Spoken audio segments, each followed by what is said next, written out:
देश भर में नीट पेपर को लेकर छात्रों का गुस्सा लगातार बढ़ते जा रहा है। दिल्ली के जंतर मंतर से लेकर बिहार की राजधानी पटना तक हजारों छात्र सड़कों पर उतर रहे हैं।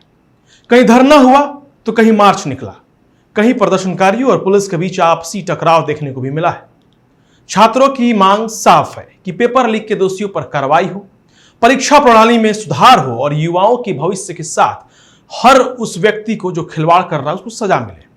इसी बीच देश के प्रधानमंत्री ने भी बड़ा बयान दिया है। साफ शब्दों में कहा है कि युवाओं का भविष्य सरकार की सर्वोच्च प्राथमिकता है और पेपर लीक मामले में दोषियों को किसी भी कीमत पर बख्शा नहीं जाएगा। प्रधानमंत्री मोदी ने लिखा कि देश के युवाओं का हित और उनका भविष्य हमारी सर्वोच्च प्राथमिकता है और पेपर लीक सभी मामलों में दोषियों को जल्द से जल्द कठोर दंड देने के लिए त्वरित निस्तारण के लिए फास्ट ट्रैक कोर्ट का भी गठन किया जाएगा। इस संबंध में निर्देश दे दिए गए हैं और कि संबंधित विभाग आवश्यक कार्रवाई सुनिश्चित करे। देखिए, विद्यार्थियों के हितों को सुरक्षित करने के लिए सरकार द्वारा लिए जा रहे निर्णय की श्रृंखला में यह एक महत्वपूर्ण कदम है।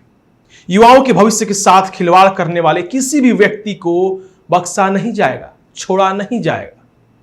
प्रधानमंत्री के इस ऐलान के बाद अब यह माना जा रहा है कि पेपर लीक से जुड़े मामले की सुनवाई अब समान अदालतों की तुलना में तेज गति से हो सकेंगे। फास्ट ट्रैक कोर्ट बनने से जांच पूरी होने के बाद आरोपियों के खिलाफ मुकदमा का निपटारा भी जल्द से जल्द किया जा सकेगा। सरकार का कहना है कि इससे दोषियों को जल्द सजा मिलेगी और भविष्य में ऐसे अपराधों पर रोक लगेगी। आपको बता दें कि देश के अलग अलग राज्यों में छात्र और अभिभावक और कई छात्र संगठन राजधानी दिल्ली से लेकर बिहार की राजधानी पटना तक धरना प्रदर्शन कर रही है, विरोध कर रही है। हाथों में बैनर और पोस्टर लेकर सरकार के खिलाफ मोर्चा खोल दिया है। उनकी मांग है कि परीक्षा प्रणाली को पूरी तरीके से पारदर्शी बनाया जाए और निष्पक्ष तरीके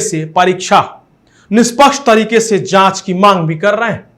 प्रदर्शन में शामिल छात्रों का कहना था कि लाखों उम्मीदवार सालों की मेहनत के बाद परीक्षा देते हैं, लेकिन पेपर लीक जैसी घटनाएं उनकी मेहनत पर पानी फेर देते हैं और इसमें कई लोग अपनी जान भी दे देते हैं।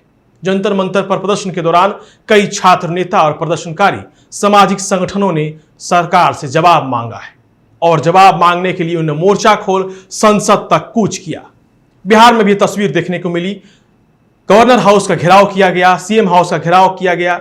बिहार की राजधानी पटना में भी नीट पेपर लीक विरोध में बड़ी संख्या में छात्रों ने विरोध प्रदर्शन किया, सड़क पर उतर गए थे और जमकर नारेबाजी भी हुई। छात्रों ने मार्च निकाला, नारेबाजी की और सरकार के खिलाफ अपना विरोध प्रदर्शन किया, विरोध दिखाया। इस दौरान कई जगह पुलिस ने बैरिकेडिंग भी कर रखी थी, छात्रों को आगे बढ़ने से रोका जा रहा था, रोकने की कोशिश थी। उसके बाद प्रदर्शनकारियों और पुलिस के बीच हाथापाई हुई और यह फिर देखते ही देखते एक हिंसा का रूप ले लिया। हालात उस समय बिगड़ गए जब तनावपूर्ण हो गए, जब प्रदर्शन को नियंत्रित करने के लिए पुलिस ने बल का प्रयोग किया, आंसू गैस के गोले दागे और कई वीडियो सोशल मीडिया पर वायरल भी है। कुछ तस्वीरों में यह दावा किया जा रहा है कि पुलिस के जवान भी घायल हैं। कुछ तस्वीरों में पुलिस वाले भी छात्रों पर लाठी और डंडे चलाते दिखे हैं। कुछ छात्रों ने आरोप भी लगाया है कि शांतिपूर्ण होने वाले इस आंदोलन को, विरोध को पुलिस के द्वारा ही चिंगारी दी गई, बल प्रयोग किया, लाठी डंडे चलाए गए।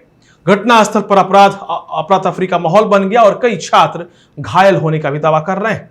हालांकि पुलिसकर्मी भी ये दावा कर रहे हैं कि हमारे कई जवान घायल हुए हैं, पत्थरबाजी हुई है हम पर। पुलिस का यह कहना है कि बहुत ही शांतिपूर्ण वक्त इस विरोध को, आंदोलन को रखा गया था, लेकिन जरूरत पड़ने पर ही हमने बल का प्रयोग किया है।